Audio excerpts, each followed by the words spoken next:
Segunda-feira da terceira semana do tempo comum. Eu sou o Padre Pedro Paulo e começamos agora mais um programa, a Bíblia do Mundo de hoje. Bem, nesta segunda-feira repercutimos ainda a introdução ao Evangelho de São Lucas, que começamos a ler, previsto como leitura contínua deste ano litúrgico, designado por isso ano C, o ano do terceiro Evangelho. Nós podemos dividir a nossa meditação em duas partes.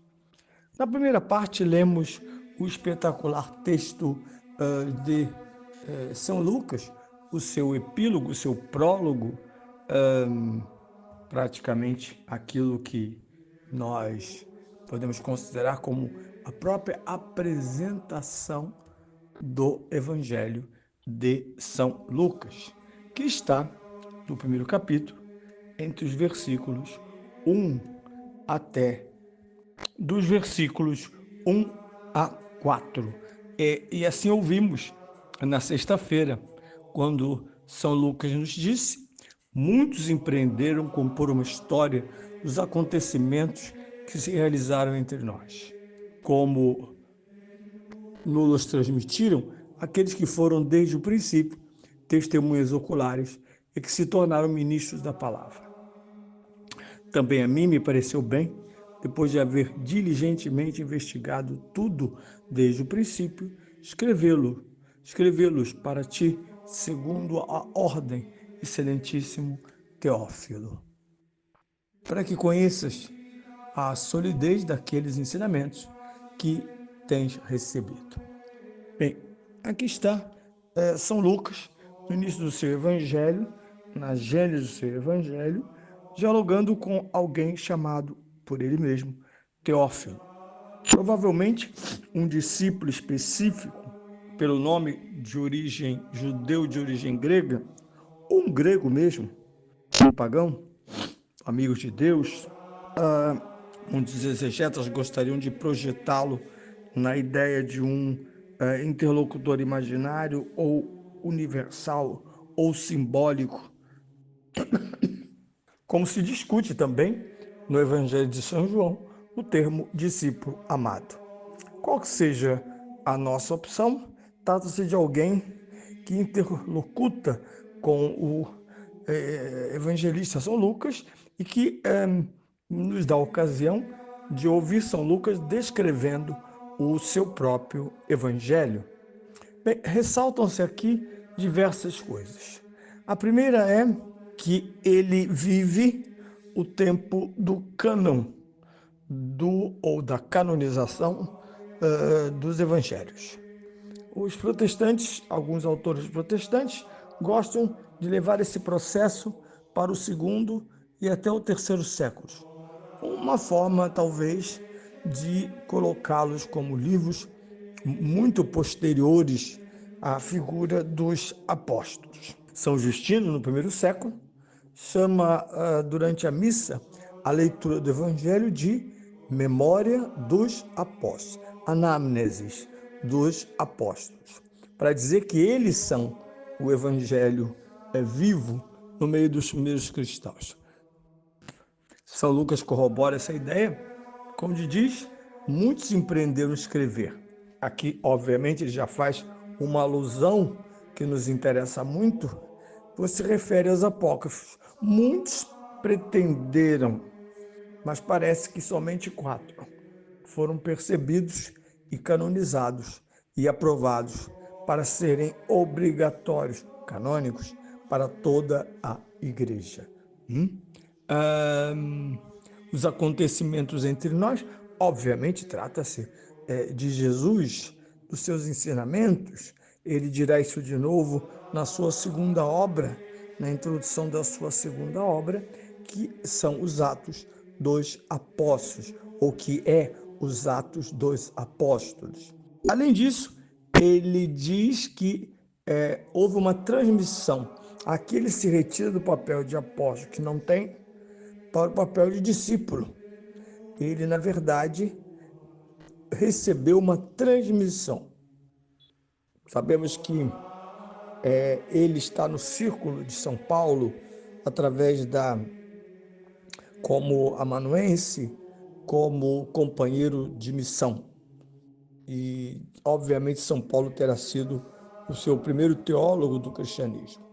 Mas é mais primitiva, quem sabe das mãos de um anônimo ou de um Ananias, que ele recebe os extratos. Além de sabermos que São Lucas também tem proximidade, como todos os que estavam em processo profundo de adesão à igreja, com São Pedro. São Pedro era contato obrigatório para que a primeira comunidade firmasse a sua identidade apostólica. Por isso ele diz, nos transmitiram. E quem nos transmitiram, diz eles? Desde o princípio. Acrescento cada palavra. Desde o princípio. Não se trata de segunda mão. São Lucas bebeu e nutriu-se das fontes. O que agora ele compila, e nós denominamos, aliás, a igreja é quem denomina Evangelho segundo São Lucas, ou os Atos dos Apóstolos, são textos que, desde o princípio, auriram das fontes dos apóstolos, fixaram esses ensinamentos e a Igreja dos Apóstolos considera estas obras estándar para se conhecer, para estudar e comunicar Jesus Cristo. De que são chamados os apóstolos? Testemunhas oculares e ministros da palavra. Primeiro, vinde e vede. Segundo São João, é a resposta de Jesus a Santo André e seu colega, que dizem: queremos saber onde moras, como uma forma de tornar-se discípulo de Jesus. A resposta de Jesus é simples: vinde e vede. Assim, a grande estrutura do próprio Evangelho de São João. Este binômio de verbos, um é ação, ser atraído por Cristo. Outro é ver, perceber, apreender sobre aquele de quem nos aproximamos. O segundo é que eles não só foram testemunhas oculares, não falam sobre Jesus, falam de Jesus. Ou, ainda melhor, permitem Jesus de falar, porque eles nos transmitiram toda a ação, todos os discursos e o mistério mesmo de Cristo, com a sua paixão, morte, ressurreição e envio do Espírito Santo, com a sua subida à direita do Pai. Mistério completo. Mas agora eles se tornaram pregadores. Ide por todo o mundo e anunciai o Cristo, ou o Evangelho. Esses senhores agora não são mais discípulos em torno de Cristo, mas são apostelo, 12 homens, chamados para anunciar com critério, verdade e o próprio testemunho, testemunhos oculares, aquilo que nós chamamos de Evangelho, que é a vida de Cristo. Então esse é o desenho muito sincero, muito bonito. Esse era o versículo 2.